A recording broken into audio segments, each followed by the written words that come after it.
Oh là là, mais regardez-moi ce tapis. C'est un tapis, ce chat. Bref.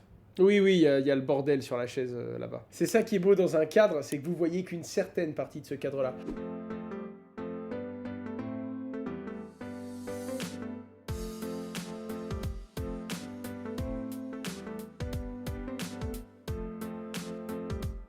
On a quelques actualités sur l'Ukraine, évidemment. C'est le gros sujet qui a bouleversé cette semaine et qui va continuer jusqu'à qu'on ait un peu plus de visibilité, et j'espère qu'on en aura. Et c'est d'autant plus chaud que on est dans un monde de plus en plus numérique, où la communication se fait très très rapidement. Contrairement à certaines horreurs dont jamais personne n'a entendu parler, ou que très longtemps après, là c'est du direct, là c'est du live. Les choses vont très très vite dans le monde où on vit aujourd'hui, et en plus de ça, ça fait énormément de bruit très rapidement et ça se partage sur les réseaux. Donc non seulement on est choqué, non seulement on est indigné, mais en plus de ça, tout le monde l'est instantanément, et il y a des civils qui partagent des choses en direct qui sont... En fait, c'est pas plus choquant que des horreurs qui ont eu lieu dans le passé, mais c'est juste que là, c'est en direct, on en a conscience, et on se rend compte que ça peut aller très très vite. Et je pense que c'est important que les gens réagissent, et on va voir justement que la communauté crypto a, dans ses moyens à elle, évidemment, et dans une moindre mesure, essayé d'apporter un peu de réconfort et un petit peu de soutien à ce peuple qui doit vivre quelque chose d'horrible, dont beaucoup, notamment en France et en Europe, on a oublié depuis très longtemps. Le CEO PDG de Kraken, ou quelqu'un d'autre d'important, a conseillé aux utilisateurs de retirer leurs actifs numériques. Pas du tout. Alors en effet, c'est bel et bien le CEO de Kraken, mais il a été appuyé par le CEO de Binance. Il n'a pas recommandé aux utilisateurs de retirer leurs fonds. Au Canada, il y a eu des grèves, il y a eu des manifestations pour des raisons sanitaires, à cause du Covid. Pour faire très très simple, le gouvernement a dit à toutes les institutions financières et toutes les banques du pays qu'elles pouvaient simplement, si elles suspectaient des personnes de soutenir les manifestations, l'institution financière pouvait geler l'argent des citoyens. Ça a fait beaucoup de bruit parce que c'est un message de fond en mode, souvenez-vous bien, quand vous avez votre argent dans une banque, le gouvernement fait ce qu'il veut et il peut, si vous n'êtes pas en accord avec son jugement actuel, geler vos fonds. Et naturellement, il y a beaucoup de gens qui ont dit « Ouais, mais les crypto-monnaies sont là pour vous permettre d'éviter ce genre de situation. » Et il y a quelqu'un qui a répondu, notamment le CEO de Kraken, qui a dit « Oui, mais faites attention.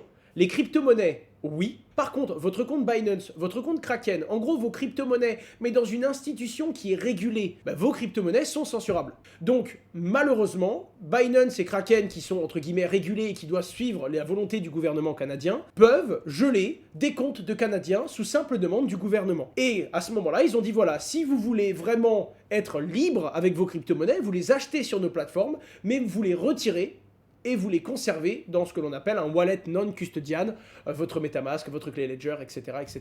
Interdire le trading des crypto-monnaies et autres actifs par des membres de la Réserve fédérale. Est-ce que vous pourriez nous expliquer ce qu'il y a derrière cela? Là, pour le coup, c'est la base même du délit d'initié. C'est avoir une information en interne dans une entreprise, savoir qu'une entreprise va par exemple sortir un produit révolutionnaire en début de semaine et profiter de cette information pour acheter des actions avant que l'annonce soit rendue publique et avant que le cours s'apprécie. Évidemment, dans le monde de la crypto-monnaie, c'est pareil, sauf que dans le monde de la crypto-monnaie, c'est pas encore totalement régulé, c'est pas encore totalement cadré, et donc ce sont évidemment des pratiques qui sont bien plus présentes que dans la finance traditionnelle, bien que ça existe encore.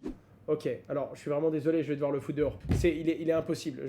C'est très très dur de me concentrer quand il est là, parce qu'en fait le problème c'est qu'il veut de l'attention. Il veut pas juste être sur moi, il veut pas juste une place, tu vois. Là ce qu'il veut c'est que je lui occupe toute mon attention et c'est compliqué. La meilleure chose à faire quand tu te fais siphonner un wallet, la plupart du temps, c'est instantanément d'oublier tes fonds. Vraiment, très honnêtement, passe à autre chose. Tu as peut-être 0,1% de chance de les retrouver. En attendant, qu'est-ce que tu peux faire? Tu as la trace de la transaction, porte plainte et donne la TXID avec ton adresse. Je sais pas, dans un monde que peut être le monde de demain dans 4 ou 5 ans, si ce mec se fait choper et qu'il a réuni plein de petits vols sur une seule adresse, tu pourras potentiellement un jour avoir un coup de fil heureux en te disant on a retrouvé tes sols. Ça, c'est le premier truc à faire. Le deuxième truc, vérifie que t'es pas de merde sur ton ordinateur, de virus, et surtout n'utilise plus ce portefeuille. Set up un nouveau portefeuille, un nouveau mot de passe très sécurisé. C'est peut-être le mot de passe de ton portefeuille qui est pourri. Et pour terminer, c'est peut-être pas ton mot de passe qui est pourri, c'est peut-être toi qui a été sur certains sites où tu as validé des transactions sans faire gaffe, sans tout lire, sans vérifier le code du smart contract que tu validais, et à ce moment-là, tu as peut-être tout simplement signé une merde. Cross the Ages, ça va faire plusieurs mois que je parle avec son fondateur maintenant. J'ai investi dans Cross the Ages, je vous en parlerai. Aujourd'hui, c'est un livre, d'accord, qui a été rédigé non seulement par un écrivain, mais qui en plus illustre et construit un petit peu le monde qui s'articule autour de Cross the Ages. À la base, c'est un jeu de cartes, un petit peu à la Magic the Gathering, et ça va permettre aux gens, grâce à des NFT,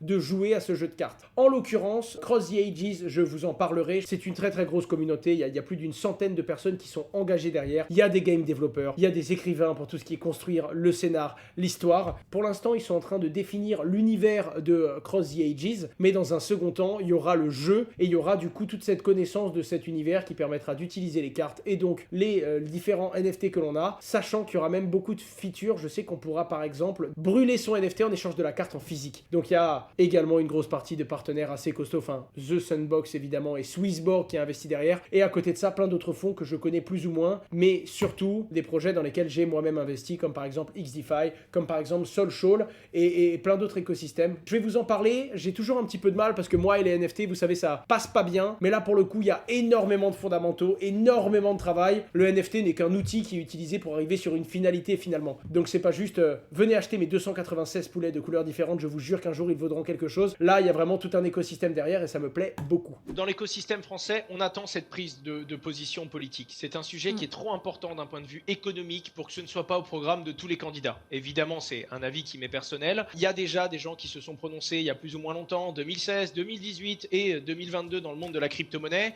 Souvent, ce sont des petites allusions, mais il n'y a pas de prise précise de position. C'est peut-être mal connu, mais quand on sait qu'il y a plus de gens qui détiennent des crypto-monnaies en direct que d'actions en bourse, il s'agirait peut-être de définir un cadre afin de permettre ou non aux gens d'accéder intelligemment à ces actifs. D'un point de vue économique, si on ne prend pas position avant ce mandat, autant vous dire qu'en 2027, pour le prochain mandat, il sera bien trop tard pour rêver de la blockchain nation qu'on nous a promis il y a déjà de ça 4 ans. Owen, ma femme va me quitter si Elrond baisse encore. Eh bien, c'est que t'as trop investi, mon pote, parce que ça veut dire que tu ne paries pas une somme raisonnable de tes finances, ou alors tu as mis un montant totalement raisonnable, et à ce moment-là, c'est ton couple qui est trop fragile. Mais en réalité, tu devrais être capable de conserver la relation que tu as avec ta femme, même si Elrond arrivait demain à 1 euro, tout simplement. Par contre, à 1 euro, j'ai pas de femme, donc je perds pas ma femme, mais je dois t'avouer qu'on va tous les deux passer un moment très délicat.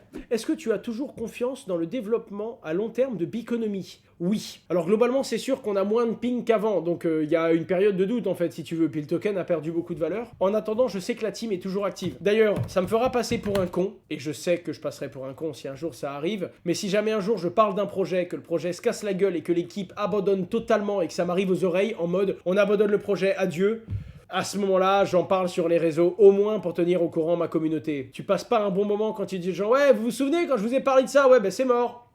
Mais je préfère passer pour un idiot et faire un mea culpa quand je m'en rends compte plutôt que de le taire en mode... Donc n'hésitez pas, hein, si vous avez un jour l'un des projets auxquels j'ai parlé qui a décidé officiellement de turn off le développement et d'arrêter d'avancer, n'hésitez pas à me faire un signe. Ah, tu m'as fait chier tout le long, toi, hein. Allez, on va te donner à manger. Tranquille. Salut tout le monde!